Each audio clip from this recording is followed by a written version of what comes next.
yang terbesar yang diberikan terhadap umatnya baginda kita Nabi besar Muhammad SAW.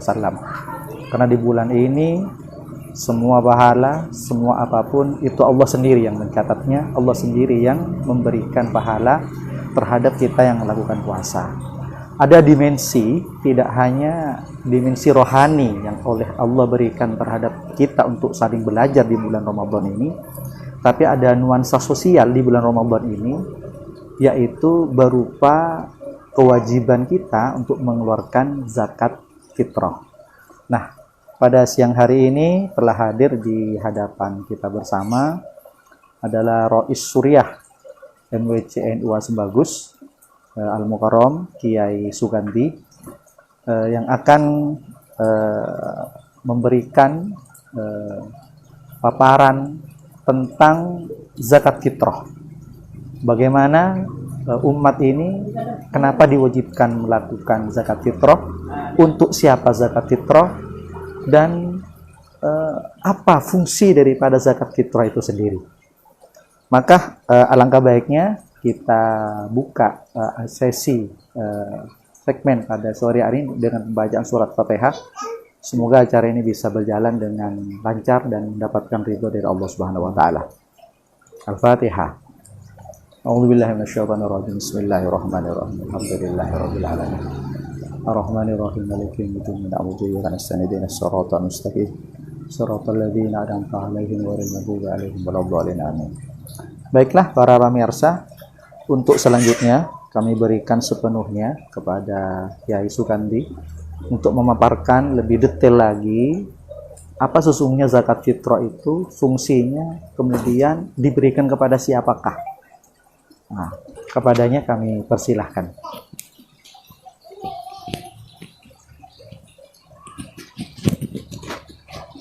Assalamualaikum warahmatullahi wabarakatuh. Waalaikumsalam warahmatullahi wabarakatuh. Alhamdulillahirabbil alamin wassalatu wassalamu ala asyrafil mursalin Sayyidina Muhammad wa ala alihi wa sahbihi ajmain. Alhamdulillah, para sahabat-sahabat sekalian, pada sore hari ini, tepatnya pada tanggal 27 Ramadan, kita bisa bersua sekalipun hanya melalui media sosial. Tentunya kita berharap di bulan yang penuh rahmat ini segala aktivitas ibadah kita, baik berbentuk sholat, puasa, dan lain-lain, itu menjadi aktivitas ibadah yang diterima oleh Allah Subhanahu wa taala. Para sahabat sekalian, pada kesempatan kali ini kita akan berbicara tentang topik yang berkaitan dengan zakat. Kita tahu bahwa salah satu pilar dari agama Islam itu adalah zakat. Karena berbicara tentang Islam sudah barang tentu bukan hanya menjalin komunikasi yang baik dengan Allah sebagai relasi antara seorang hamba dengan Tuhannya, tapi juga kita diperintahkan untuk menjalin relasi yang baik sesama kita. Ketika berbicara kita sebagai makhluk Allah, sudah barang tentu Allah memberikan nikmat kepada kita bersama itu bervariatif, tidak sama. Dalam segi materi ada yang kaya, ada yang miskin, ada yang mampu, ada yang tidak. Semua itu tidak menjadi masalah bagi mereka yang ada di dalam hatinya rasa iman. Bagi yang kaya akan bersyukur dengan kekayaan yang Allah titipkan kepadanya. Bagi yang miskin akan bersabar atas apa yang Allah takdirkan kepadanya. Masing-masing mempunyai tugas dan tanggung jawab. Oleh karena itu, bagi yang kaya, khususnya di bulan Ramadan ini, mempunyai tanggung jawab untuk berzakat fitrah. Bagi mereka yang miskin, mempunyai hak untuk menerima zakat fitrah. Hubungan seperti ini akan menjadi indah ketika kedua belah pihak saling memahami tentang apa yang menjadi tanggung jawabnya masing-masing. Oleh karena itu, kita pada kesempatan kali ini sekali lagi akan berbicara tentang zakat fitrah. Fungsinya itu apa? Puasa sebagai salah satu pilar dari agama Islam yang diwajibkan kepada semua kita, itu mempunyai beberapa dimensi hikmah. Hikmah yang pertama adalah tazkiyatun nafsi, mensucikan jiwa. Kenapa puasa mempunyai fungsi itu? Sudah barang tentu dengan ibadah puasa yang kita lakukan, dengan ritual-ritual yang ada di dalamnya, kita berharap kita yang asalnya suci, bersih, tanpa noda dilahirkan ke dunia ini dengan ritual ibadah, kita akan kembali suci. Kemudian kesucian ini akan dilengkapi dengan kewajiban yang terakhir yang sebagai penutup dari ritual ibadah puasa di bulan Ramadan, akan ditutup dengan apa yang kita sebut dengan zakat fitrah. Sebagaimana Nabi katakan, beliau bersabda, farada Rasulullah sallallahu alaihi wasallam zakatal fitri tuhratan lis-shaimi minal lawwi war rafathi wa tu'matan lil masakin. Jadi paling tidak ada dua fungsi dari zakat fitrah. Yang pertama, zakat fitrah mempunyai fungsi tuhratan lis-shaimi minal lawwi war rafas. Kita sering melakukan tindakan yang tidak sedianya kita dilakukan di bulan Ramadan. Karena puasa sekali lagi bukan hanya tidak makan dan tidak minum, tapi juga tidak melakukan tindakan-tindakan yang melanggar aturan agama, yang salah satunya adalah berkata kotor, tidak semestinya kita ucapkan, yang dapat menyakiti perasaan orang lain dan seterusnya. Kalau itu terjadi kepada kita di saat kita melaksanakan ibadah puasa, sudah barang tentu ini merupakan sebuah aib dan cacat bagi puasa yang kita lakukan. Pertanyaannya, bagaimana kemudian aib yang terjadi pada diri kita karena melakukan tindakan yang melanggar hukum itu bisa hilang? Maka Allah menutupnya dengan zakat fitrah sebagai tuhratan. Nah, ini kepada mereka yang membayarnya, yang menunaikan zakat di bulan Ramadan atau nanti setelah masuk bulan Syawal, tepatnya kita diwajibkan. Bagi mereka yang tidak mempunyai apa-apa, ada orang yang sekali ditakdirkan oleh Allah dalam kehidupan ini tidak dalam kondisi normal dan ideal, maka mereka mempunyai hak untuk mendapatkan zakat fitrah. Maka bagi kita yang mempunyai kelebihan, dianjurkan untuk memberikan kepada mereka. Paling tidak saudara kita yang kekurangan di hari raya, jangan sampai kekurangan itu menimpa saudara kita, di mana di saat orang-orang pada bergembira, bersukaria menyambut datangnya Idul Fitri, jangan sampai ada satu orang pun yang kemudian merasa kekurangan, tidak nyaman karena tidak ada sesuatu yang mau dikonsumsi. Cuma saya potong sedikit. Iya. Kita memahami dalam definisi agama itu ada zakat fitrah, ada zakat mal. Mungkin perlu untuk dijelaskan kembali. Zakat fitrah itu definisinya itu fokus kepada apa? Kalau zakat mal itu kan tentu kepada zakat harta. Nah, kalau zakat fitrah ini maksudnya kemana? Ke jiwa, atau karena memang Ramadannya, atau karena Ya. Terima kasih. Sebagaimana yang saya katakan tadi, bahwa fungsi zakat fitrah adalah tuhratan lis-shaimi. Jadi mensucikan, sudah barang tentu bukan pakaian orang yang berpuasa yang disucikan atau kopiah, tapi jiwa. Artinya zakat fitrah adalah zakat yang mensucikan jiwa. Jadi kalau zakat mal membersihkan harta yang kita miliki dari hal-hal yang tidak baik, agar harta kita itu menjadi betul-betul bermanfaat bukan hanya kepada diri kita tapi juga kepada keluarga dan seterusnya, maka harus ada zakat sebagai deterjen yang harus dikeluarkan untuk membersihkan harta kita. Begitu pula dengan saya katakan zakat kotoran ya Pak Ustadz ya. Ya, jadi membersihkan. Ada yang mengatakan begitu, zakat itu kotoran sih, semuanya yang wajib kita keluarkan. Oleh karena itu zakat itu tidak boleh, tidak layak untuk diberikan kepada Kanjeng Nabi. Ya, karena zakat itu adalah ausakun nas. Ya. Terus kaitannya ini di masyarakat ini tentang zakat fitrah tadi disebutkan untuk makan di masakin dan sebagainya.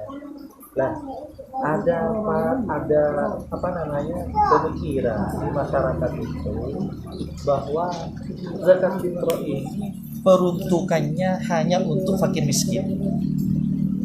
Sementara dalam keterangan di Al-Quran, asnafuz zakat itu ada 8. Nah, untuk zakat fitrah ini sesungguhnya boleh nggak dibagikan kepada asnafuz zakat yang 8 itu, atau hanya melulu kepada masakin seperti yang disampaikan Nabi tadi dalam hadis yang disebutkan tadi itu?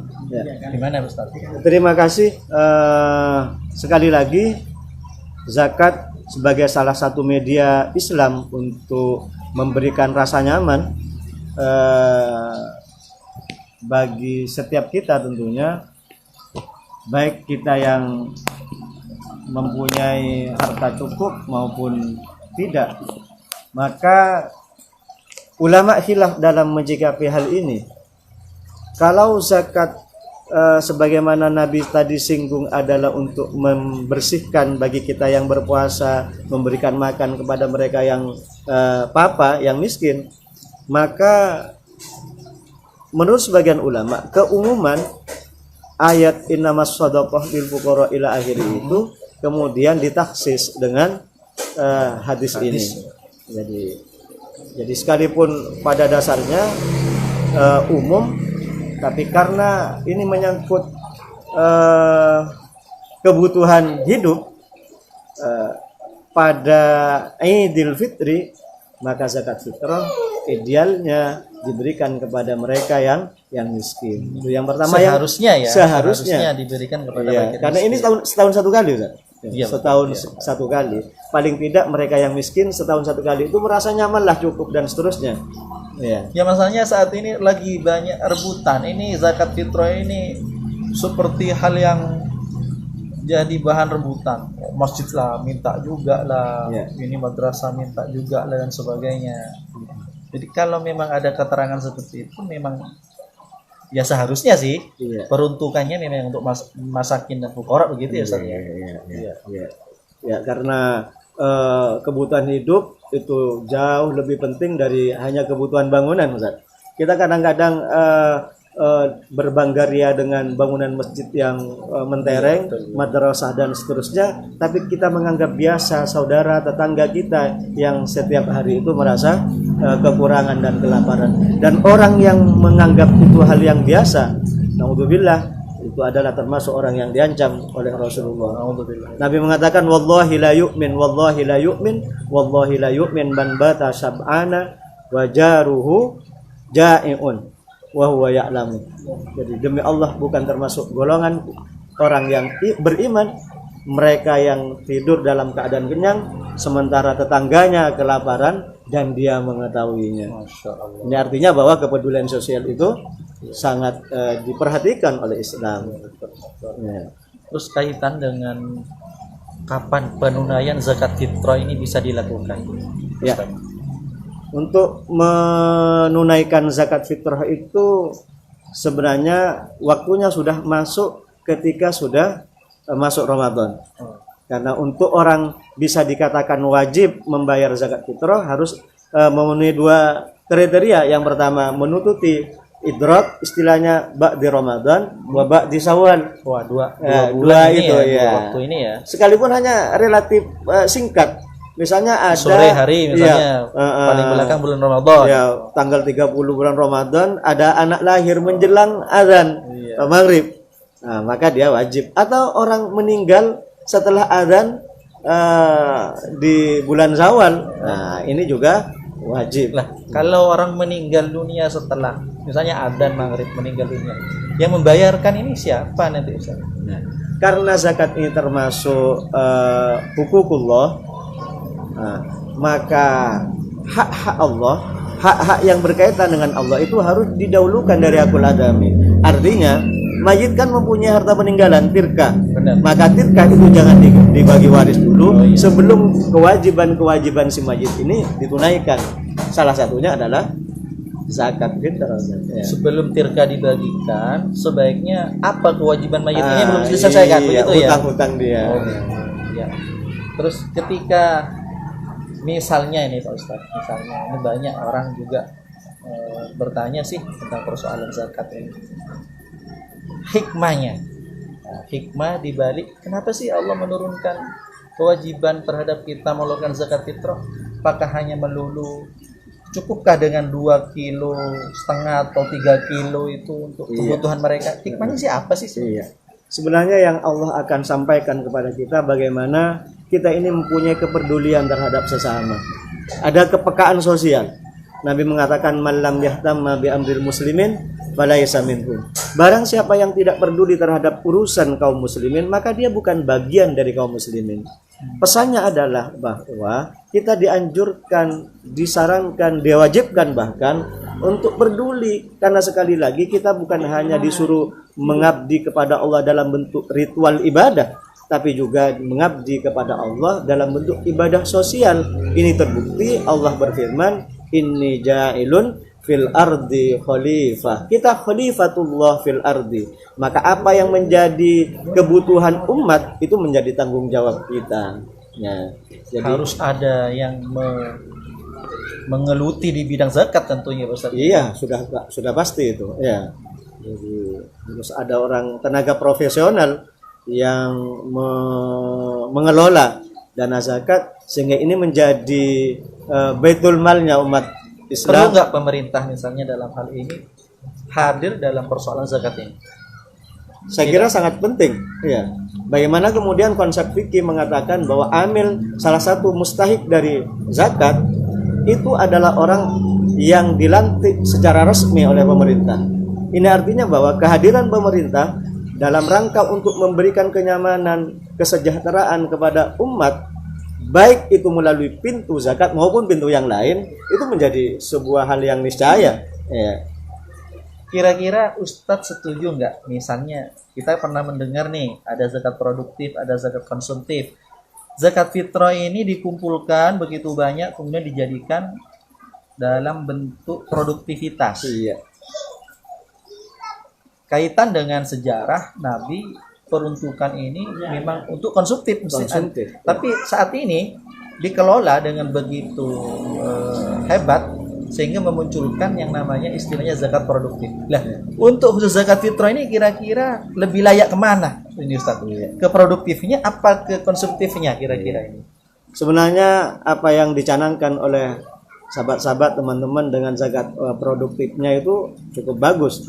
Cuma masalahnya zakat fitrah ini kan dalam rangka untuk sekali lagi memberikan rasa nyaman, rasa tenang, tidak perlu berpikir tentang apa yang mau saya makan dan saya harus kerja apa di hari Idul Fitri.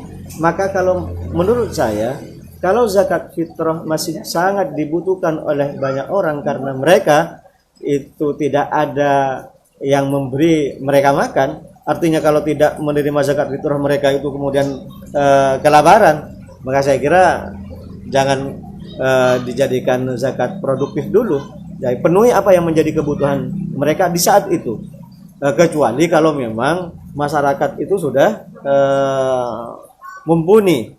Ya, artinya miskin di satu komunitas masyarakat bukan lagi definisinya mereka yang tidak bisa makan, tapi miskin yang sudah tidak bisa beli A dan seterusnya.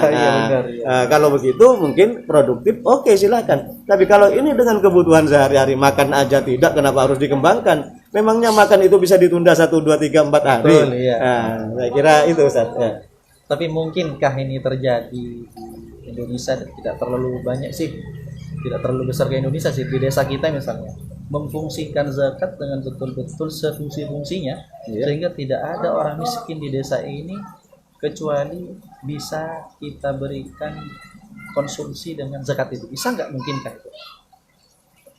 Saya kira kalau pertanyaannya bisa atau tidak, saya kira tidak ada yang mustahil, Ustaz. Bisa. Cuma kan apa yang ada di alam ide itu tidak nyambung dengan realita untuk saat ini. Artinya bahwa yang perlu digugah kesadarannya umat Islam yang kaya itu bukan hanya dari segi zakat fitrahnya, tapi zakat malnya. Jadi zakat mal ini yang tidak mengenal waktu. Artinya kalau zakat pertanian kan yaumah hasodi. Setiap kali panen harus diberikan. Kita tidak bisa membayangkan bagaimana hebat dan jayanya umat kalau kemudian setiap orang yang kaya mempunyai kesadaran untuk mengeluarkan apa yang menjadi tanggung jawabnya. Sehingga Islam betul-betul ya'lu wa la yu'la alaih. Ya'lu wa la yu'la alaih. Kalau zakat fitrah ini Ustaz diberikan dalam bentuk masak misalnya, artinya kita misalnya orang fakir nih, kita kumpulkan bersama, lalu kita makan bersama, ini zakat saya berikan dalam bentuk rupa-rupa, ini ada makanan ini, makanan dan sebagainya, saya niatkan ini adalah zakat fitrah saya. Bisa nggak ini dilakukan oleh muslim dengan cara mengeluarkan zakat dengan model seperti ini? Ya. Bisa dikatakan bisa dikatakan tidak. Karena berbicara tentang kebiasaan di masyarakat yang biasanya diundang untuk acara makan, buka bersama misalnya dan seterusnya, itu tidak hanya mereka yang miskin. Ya, kadang-kadang mereka juga yang tidak miskin. Kalau dana yang digunakan adalah dana zakat, artinya beras dan seterusnya itu adalah zakat, kemudian yang memakan bukan mustahik, maka ini menjadi persoalan. Iya. Tapi kalau kemudian semuanya mereka yang diundang adalah mereka yang mempunyai hak untuk menerima dana zakat, saya kira tidak ada masalah, dengan catatan menu yang disediakan itu sesuai dengan apa yang mereka inginkan. Artinya misalnya kalau ada daging kambing, ada nasi ini dan seterusnya, nasi goreng, sementara yang bersangkutan punya sakit, kemudian darah tinggi, tidak bisa mengkonsumsi ini dan seterusnya, maka keperuntukan mereka terhadap dana zakat menjadi sia-sia. Artinya apa yang sudah matang yang sedianya itu mempermudah menjadi tidak bisa dikonsumsi. Bisa dolim misalnya. Iya. Jadi saya kira persoalannya sangat kompleks menurut saya, tidak sesederhana yang kita bayangkan. Jadi kalau memang tidak ada masalah, semuanya bisa makan sesuai dengan apa yang menjadi keinginan muzaki misalnya, kemudian mustahik bisa menerimanya tidak tanpa protes, saya kira tidak ada masalah. Terima kasih. Baik pemirsa, mungkin ini sebatas ulasan tentang zakat fitrah untuk sore hari ini. Insya Allah kita bisa bertemu besok dan di lain waktu dengan narasumber yang berbeda dan juga dengan tema yang juga berbeda, tapi masih ada kaitannya dengan bulan Ramadan ini. Kami tutup segmen pada sore hari ini dengan bacaan Alhamdulillahirabbil alamin. Wabillahi taufiq wal hidayah. Wassalamualaikum warahmatullahi wabarakatuh. Waalaikumsalam.